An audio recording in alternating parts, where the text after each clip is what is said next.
नमस्कार, जोहार। आप देख रहे हैं चुनन न्यूज। मैं हूं निशा मिश्रा। आजकल सोशल मीडिया पर वॉर ज्यादा देखने को मिलता है।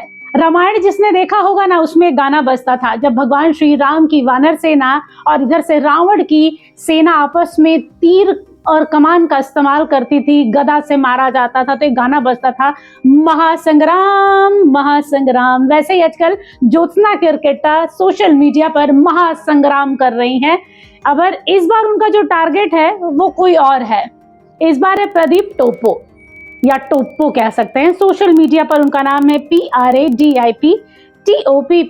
हालांकि प्रदीप टोप्पो से पर्सनली मैंने कांटेक्ट करने की कोशिश की, लेकिन चूंकि वो मेरे फ्रेंड लिस्ट में नहीं है तो शायद उनके पास वो मैसेज नहीं जा पा रहा है, क्योंकि मुझे था कि भाई वो खुद आकर सामने बात करे तो ज्यादा अच्छा लगेगा। लेकिन फिलहाल यही कहूंगी कि शुरुआत इस लड़ाई की, इस वाक युद्ध की जो लड़ाई है वो कैसे हुआ कुछ यूं कि क्रिसमस के दिन टोप्पो के फेसबुक पेज पर सीएम हेमंत सोरेन का सांता क्लॉज वाला कपड़ा पहना हुआ एक फोटो डाल दिया गया, पोस्ट किया गया और कहा गया कि भाई आदिवासी भी आजकल क्रिश्चियन धर्म के त्योहार को मनाने लगे हैं। जिसके बाद उसे रीपोस्ट करने के बाद ज्योत्सना केरकेट्टा ने लिखा है कि भाई प्रदीप भाई, आपने 2 तस्वीरें उन्होंने डाली, एक जिसमें हूबहू हेमंत सोरेन नॉर्मल कपड़े में नजर आ रहे हैं और दूसरी ओर उसी सांता क्लॉज के कपड़े में नजर आ रहे हैं। और ज्योत्सना ने यह दावा किया कि भाई प्रदीप टोप्पो ने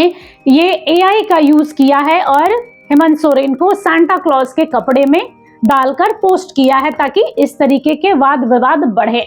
और उसके बाद से सोशल मीडिया पर लगातार दे लड़ाई यही चल रहा है।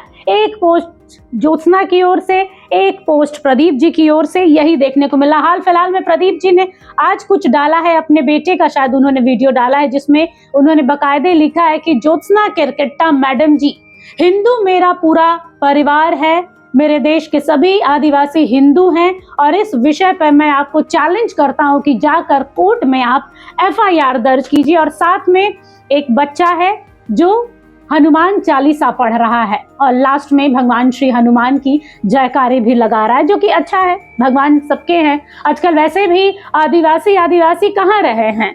आधे आदिवासी हैं जो खुद को ईसाई बता रहे हैं, धर्मांतरण की ओर जा रहे हैं, और कुछ ईसाई भाई हैं जो ये कह रहे हैं कि भाई हम हिंदुओं से भी बड़े हिंदू हैं, सनातनियों से भी बड़े सनातनी हैं, जिसमें सोमा उरांव भी आते हैं। सोमा उरांव का भी कहना है कि भाई मैडम, आप मिश्रा हो के हिंदू हैं और हम आदिवासी हो के आपसे बड़े सनातनी, आपसे बड़े हिंदू हैं, आपसे पहले से इस देश में रह रहे हैं, तो हम आपसे पहले के हिंदू और सनातनी हैं। अच्छी बात है, हमारे धर्म में आना, हमारी जात में आना, सनातन सबका है। सनातन के दरवाजे सब धर्मों के लिए खुले हैं, बस खुशी से, खुले दिल से स्वीकार करने की जरूरत। और उसके बाद से एक के बाद एक पोस्ट डाला जा रहा है।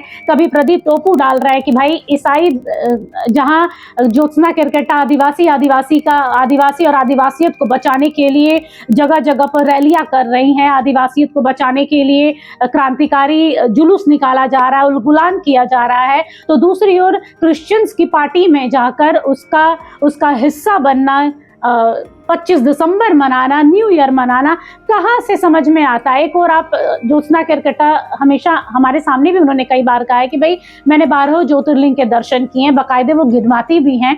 ये अच्छी बात है कि शिव को मानना है, क्योंकि उनका कहना है कि आदिवासियों में भी बूढ़ा महादेव वही महादेव हैं जो आपके महादेव हैं, तो हम भी महादेव को पूजते हैं। तो कितने लोग अब ये कह रहे हैं कि भाई क्या ईसाई और आदिवासी सनातन से ही जुड़े हुए हैं। सोमा उरांव की माने तो सरना कोट की मांग चर्च की मांग है, आदिवासी हिंदू है।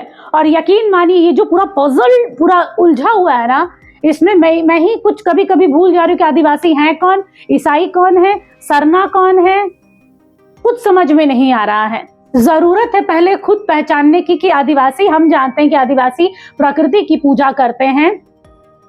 आदिवासी अपना एक आदिवासी ही है ना, वो हिंदू में आता है ना ईसाई में आते हैं। कन्वर्जन का जो मुद्दा है, धर्मांतरण वाला, वो अलग मुद्दा है। लेकिन फिलहाल जो ज्योत्सना और प्रदीप की लड़ाई चल रही है सोशल मीडिया पर, वो दिन दूर नहीं है कि एक और बड़ा हंगामा देखने को मिलेगा, क्योंकि ज्योत्सना भी बेबाक हैं, मुखर है बोलने में और जब उसे कोई बोल कर निकल जाता है तो वो किसी को छोड़ती भी नहीं है। तो प्रदीप जी का भी वही हाल है कि वो भी अब हनुमान चालीसा पर उतर आए हैं।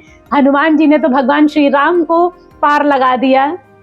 भक्त बन के कहिए, सब कुछ बन के कहिए, सखा बन के कहिए, तो यहाँ भी शायद प्रदीप जी को हनुमान जी पार ही लगा देंगे। लेकिन अब ये जो वाक युद्ध है, कहिए कि अब ये जमीनी स्तर पर और लंबा ना चले, क्योंकि जैसे जैसे नया साल करीब आ रहा है वैसे वैसे 2025 की रंजिशें 26 में ना पहुंचे, 25 तक, मतलब 31 तक खत्म कर लो यार।